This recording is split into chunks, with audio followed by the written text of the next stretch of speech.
Peter Moon and Preston Nichols claim in their book, The Montauk Project, they conducted a variety of experiments into mind control, psychic research, time travel, teleportation and astral projection, which is now commonly known as remote viewing, at this disused Air Force radar station at Montauk during the 1970s and early 1980s. After carefully reading their books, I am able to deduce that the Nazi scientists used two disused gun emplacements known as Battery 112 and Battery 113.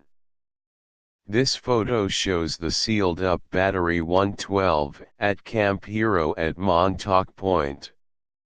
These gun batteries were constructed on the ground and then covered over with soil, giving the impression the batteries are buried under a pair of hills.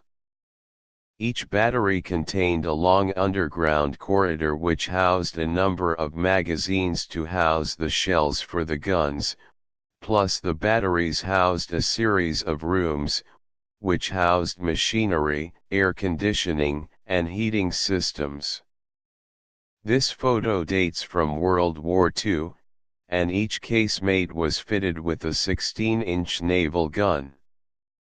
This is a blueprint made by the U.S. Army Corps of Engineers who built the gun batteries at Camp Hero.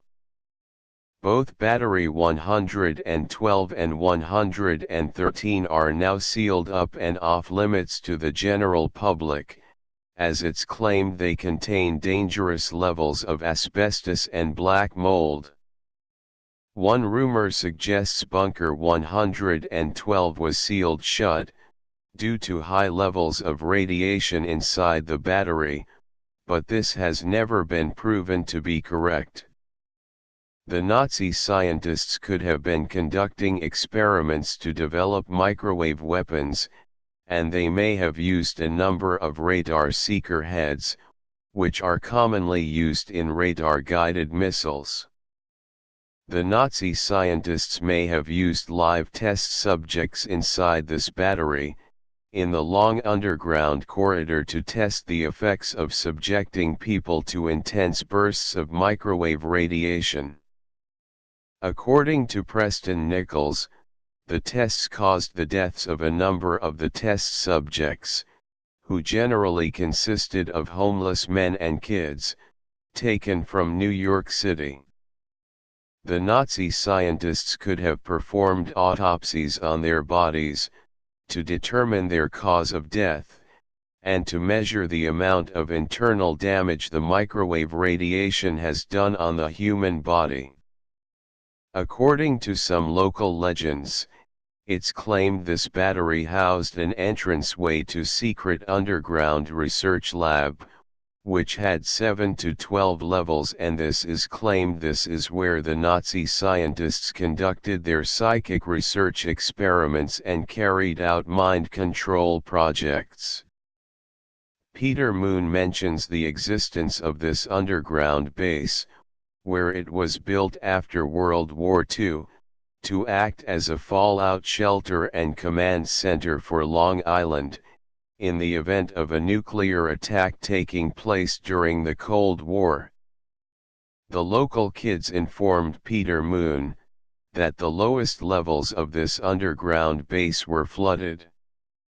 The location of this underground base may have been located behind casemate 112, and access could have been made through stairways which lead down into the base from this casemate.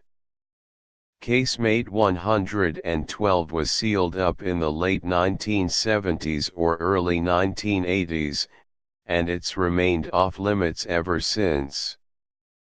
Peter Moon reports, when the Nazi scientists were conducting experiments in this underground base, there was an uprising carried out by a group of test subjects, so the Nazi scientists flooded the lower levels of the base, drowning many of the test subjects. Afterwards they sealed up the underground base with concrete, turning the underground base into a watery tomb. Peter Moon reported in one book on the Montauk project, that a surviving kid from these experiments would gain entry into this underground base, by swimming through a large drain which runs out into the ocean. The survivor would swim along the drain and pass through a hole and enter the lower levels of the underground base.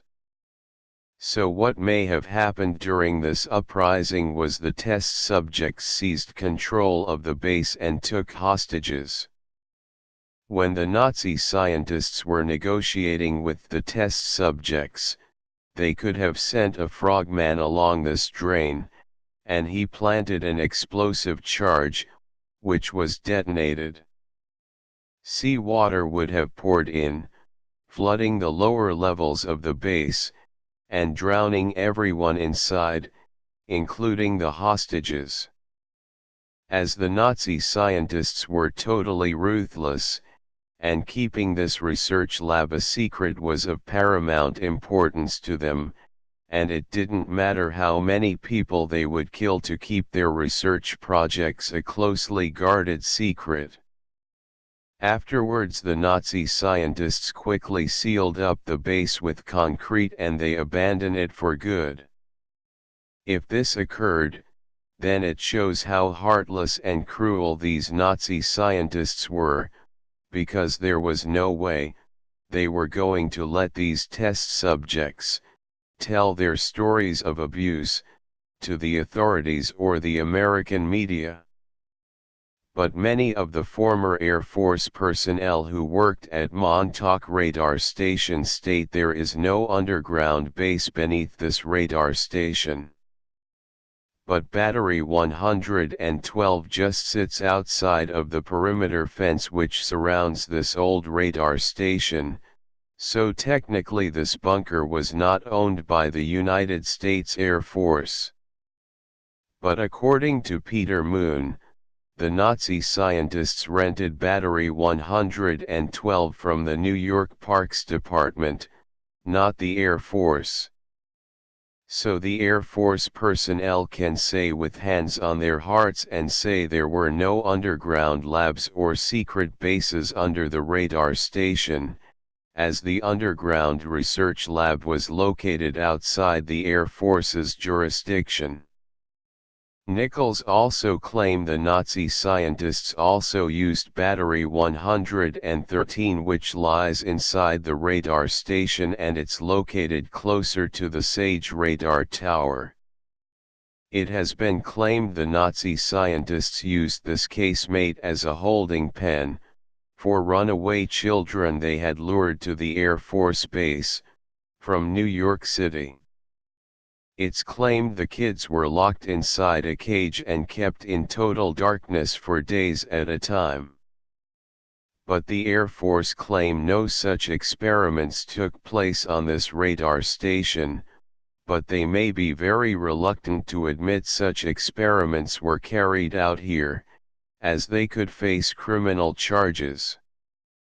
It's worth noting here, when someone spends more than 300 hours or 43 days in total darkness, the brain starts to naturally produce a psychoactive chemical called DMT, which will cause them to enter into an altered state of consciousness, and the Nazi scientists may have used the kids to carry out psychic research, as they could have believed the production of DMT within the human brain can trigger psychic abilities. The Nazi scientists would select mainly blonde-haired, blue-eyed boys for their experiments, and according to the Nazi traditions, the Nazi scientists believe blonde-haired blue-eyed kids with these Aryan features were considered to be more psychic than children who have brown or black hair. Recently new information released about the psychic spying program known as Stargate, they discovered men were better at remote viewing than women. Many occultists also believe children are more psychic than adults, as their pineal gland hasn't calcified, which is caused by eating processed foods and using toothpaste with fluoride in it.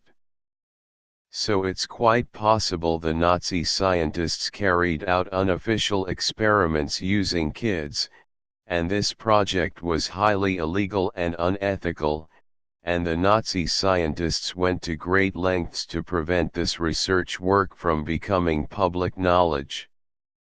They also used hypnosis to implant false memories about the involvement of alien beings in this project, and this was done to discredit any witnesses, who are not taken seriously by the authorities or by the press. I can also recall my own personal experience, when I was sent to New York City in the late 1970s, when I was a young kid, as I was sent to the city by a criminal gang based in England. The gang was disappointed that I wasn't taken to Montauk, so for me, there was a real Montauk project, which was totally illegal and may have caused the deaths of many homeless men and children. In the early 1980s, I was also hypnotized by this criminal gang and they implanted false memories, where they convinced me I was abducted by aliens. The criminal gang did this to discredit me in a court case, where they faced charges for carrying out sexual and satanic abuse. Their lawyers discredited me and the other children, as we were compelled to tell people we had been abducted by aliens who were protecting the criminal gang, and the lawyers stated in the court, we didn't make very credible witnesses due to our stories about aliens. The Nazi scientists may have used the same mind control methods, to convince the personnel in this project, that they worked alongside aliens, in an attempt to discredit them.